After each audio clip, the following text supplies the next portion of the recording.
जिंदगी के सफर में सबको सब कुछ नहीं मिलता। जिंदगी के सफर में सबको सब कुछ नहीं मिलता। हो सितारे जिनके गर्दिशों में अक्सर उन्हीं को मंजिलें मिला करती हैं। नमस्कार, मैं एस्ट्रोलॉजर कृष्णकांत चतुर्वेदी। आज एक रेड अलर्ट जारी है। किसके लिए? इस देश के लिए अथवा हमारे लिए या किसके लिए? इसी बात की विवेचना लेकर के आज हम आपके सामने उपस्थित हुए हैं। आप सबका हमारे इस चैनल में बहुत बहुत स्वागत है। बात करते हैं सीधे सन 2023 की, जिसका आगाज हो चुका है। सन 2023 प्रारंभ हो चुका है और अब इस साल कैसा होगा, क्या गुजरेगा इस देश दुनिया पर, इसी की बात हम करने जा रहे हैं। किस राशि पर क्या क्या ड्यूटी लगाएंगे शनिदेव, इस पर हम बात करने जा रहे हैं। आपको ज्ञात होगा कि इसके पहले भी शनि के ट्रांजिट के समय में अनेक दुर्घटनाएं और अनेक महामारी जैसी संभावनाएं इस देश को झेलनी पड़ी थी और समस्त विश्व को झेलनी पड़ी थी। हम यदि राशि की बात करें, यदि हम तो बहुत लंबा सब्जेक्ट हो जाता है। सभी ग्रहों को छोड़ करके इस वर्ष जो सबसे अधिक पूरे साल भर रहने वाले हैं वह है सिर्फ एक शनिदेव। बाकी गुरु के अगर राशि परिवर्तन देखते हैं इस सन 2023 में, तो गुरु का राशि परिवर्तन 21 अप्रैल के आसपास हो जाएगा, अर्थात वह भी अप्रैल तक ही रहेंगे, फिर दूसरे राशि में परिवर्तन कर लेंगे। राहु भी 30 अक्टूबर तक रहेंगे, उसके बाद फिर से वह राशि परिवर्तन कर लेंगे। बाकी सभी ग्रह, चंद्रमा तो 2.25 दिन का रहता है और सूर्य 1 महीने का। इसी प्रकार से सभी ग्रह जो है कुछ कुछ अवधि के लिए आते हैं।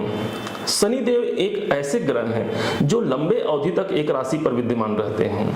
निश्चय ही शनिदेव जब गोचर के दौरान हमारी कुंडली पर अथवा हमारे राशि पर भ्रमण करते हैं तो कुछ अच्छा और कुछ बहुत बुरा होने वाला होता है।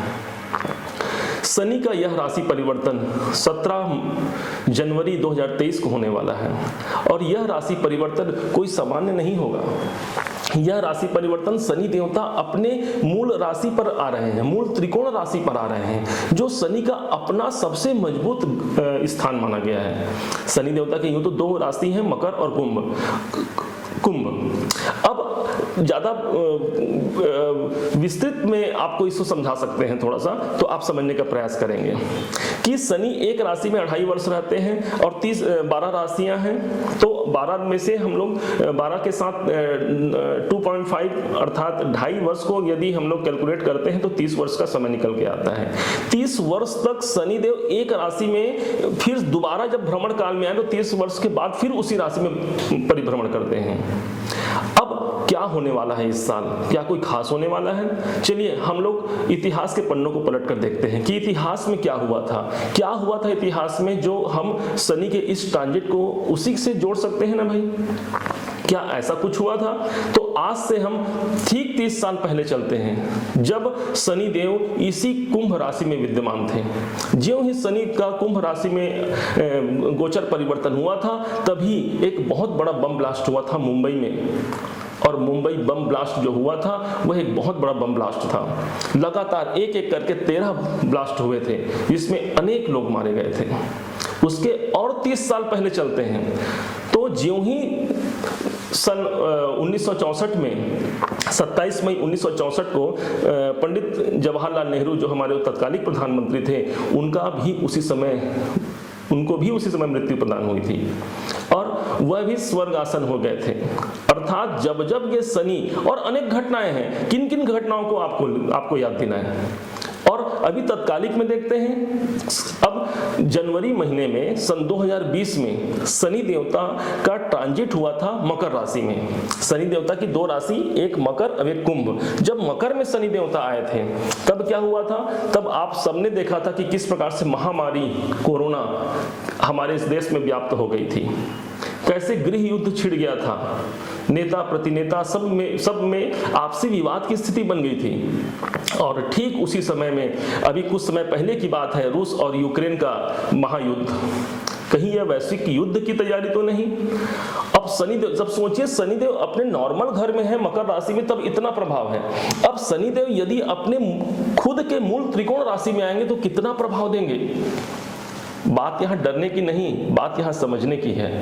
और समझ करके यदि आप अपने जीवन में उस कार्य को क्रियान्वित करते हैं जो शनिदेव ने आपको ड्यूटी दे रखा है, तो निश्चय ही यह वर्ष आपके लिए बहुत ही ज्यादा मंगलमय और शुभता लिए रहेगा। शनि देव, हमने टाइटल में लिखा है कि शनि देवता आपकी इमरजेंसी ड्यूटी लगा रहे हैं। क्या है वह ड्यूटी, किस भाव पर ड्यूटी, क्यों लगा रहे हैं ड्यूटी? वो आपको यह तो विदित होगा कि शनि देवता कर्म के देवता है। सभी देवताओं को अलग, सभी ग्रहों को अलग अलग स्थान प्राप्त है, उसमें शनि देवता को कर्म का क्षेत्र दिया गया है। शनि देव स्वयं दंडाधिकारी हैं, कर्म के देवता हैं, कर्तव्य निष्ठ बनाते हैं जातक को, और यदि जातक कर्तव्य निष्ठ न बने तो उसे दंड देने का एकमात्र अधिकार शनिदेव के पास है। अब आज यही शनिदेव कुंभ राशि में 17 जनवरी सन 2023 को सायं 6:02 में फिर से ट्रांजिट करेंगे और पूरे साल रहेंगे। इसलिए शनि का यह ट्रांजिट बहुत ज्यादा महत्वपूर्ण हो जाता है। समझते हैं कि पूरे 12 राशियों में, देखिए देश की तो बात हमने की, देश, और इस पर एक नया वीडियो और लेकर के आएंगे कि देश में क्या क्या घटनाएं घट सकती हैं। हमारे हफ्तों के इस रिसर्च का यह परिणाम था जो हम आपके सामने यह वीडियो से शेयर किए। और अब सभी राशि वालों को शनि देवता का क्या क्या इफेक्ट पड़ेगा और किस किस क्षेत्र में आपकी ड्यूटी लगा रहे हैं, क्योंकि कर्म के देवता हमारे कौन है? शनिदेव हैं। राशियों में सर्वप्रथम जो राशि आती है वह मेष राशि की आती है। कालपुरुष कुंडली में मेष राशि को प्रथम स्थान दिया गया है, इसलिए मेष राशि के जातकों को यह समझना अति आवश्यक है कि शनि कहाँ है इस साल में। तो शनि सन 2023 में 17 जनवरी से आपकी कुंडली में, मेष राशि की कुंडली में यह होंगे एकादश भाव में। एकादश भाव में शनि का बैठना बहुत उत्तम माना गया है। लाभ के दृष्टिकोण से आपके लिए यह समय बहुत उत्तम है। परंतु अब यहीं से शनि देवता आपको ड्यूटी दे रहे हैं, क्योंकि शनि की 3 दृष्टियां होती हैं, एक तीसरी दृष्टि, 7वीं दृष्टि और 10वीं दृष्टि। यदि शनि देवता आप जहां बैठे हैं वहां तो ठीक है, चलिए लाभ कारक हो गए आपके लिए, लाभ दे दिया, इच्छा पूर्ति कर लिए। अब 3 उनकी दृष्टि है, वहां वहां आपकी ड्यूटी लगा दी है। प्रथम दृष्टि उनकी लगन पर पड़ गई।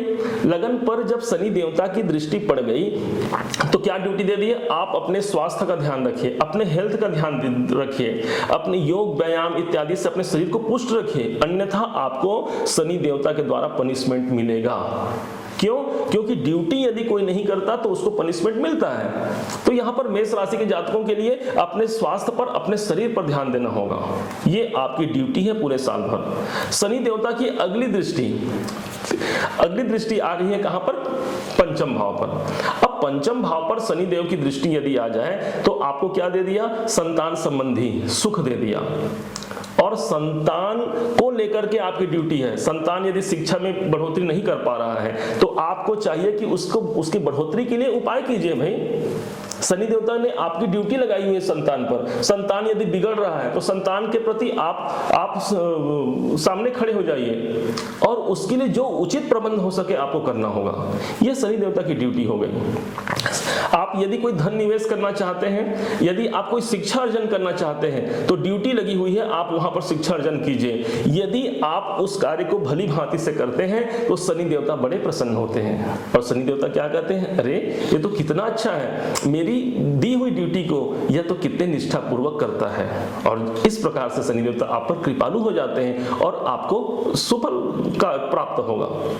शनि की अगली दृष्टि जो आ रही है पंचम पर 7वीं दृष्टि, फिर 5 के बाद फिर 10वीं दृष्टि 8वें भाव पर आ रही है। अब 8वें भाव पर यदि देखते हैं तो 8वां भाव का है, 8वां भाव हो गया डिप्रेशन का, रिसर्च का। तो आप जिस फील्ड में हैं उस फील्ड से संबंधित आपको रिसर्च करना है, उस फील्ड से संबंधित आपको डूब जाना है उसको प्राप्त करने के लिए। कोई बहुत लंबे से कोई काम चल रहा है जो पूरा नहीं हो रहा है, ये काम आपके पूरा करने का समय है, आप लग जाइए। ये आपकी इमरजेंसी ड्यूटी शनि देवता इन 3 भावों पर लगाए हैं। प्रथम आपका शरीर, आपका व्यक्तित्व, द्वितीय आपके संतान, आपके प्रेम, आपकी शिक्षा, और और अगली जो दृष्टि है वो आपका रिसर्च फील्ड में। तो इस प्रकार यदि मेष राशि के जातक अपनी ड्यूटी को निभाएंगे तो उनके लिए अच्छा होगा, अन्यथा आपको शनि देवता की कुदृष्टि का शिकार होना पड़ सकता है। उपाय क्या करना है? उपाय के लिए आपको बता दें, सबसे सुंदर उपाय है शनि देवता के लिए। सबसे पहले तो यह है कि शनि देवता को कोई उपाय पसंद ही नहीं। क्यों भाई? मजिस्ट्रेट को क्या आप घूस खिला सकते हैं? यदि कोई मजिस्ट्रेट है, जो तथ्य सामने आएंगे उसी के आधार पर वह सजा सुनाएगा, अच्छा या बुरा जो भी डिसीजन हो। इस प्रकार से शनि देवता को सिर्फ प्रणाम कर लीजिए और हनुमान जी की आराधना कीजिए, क्योंकि हनुमान जी की आराधना करने से शनि देवता प्रसन्नता देते हैं। परंतु इसकी और सटीकता तभी सिद्ध हो पाएगी जब आप अपनी कुंडली पर इस गोचर को अप्लाई करेंगे। पुनः आप सभी के लिए यह वर्ष बहुत बहुत मंगलमय हो।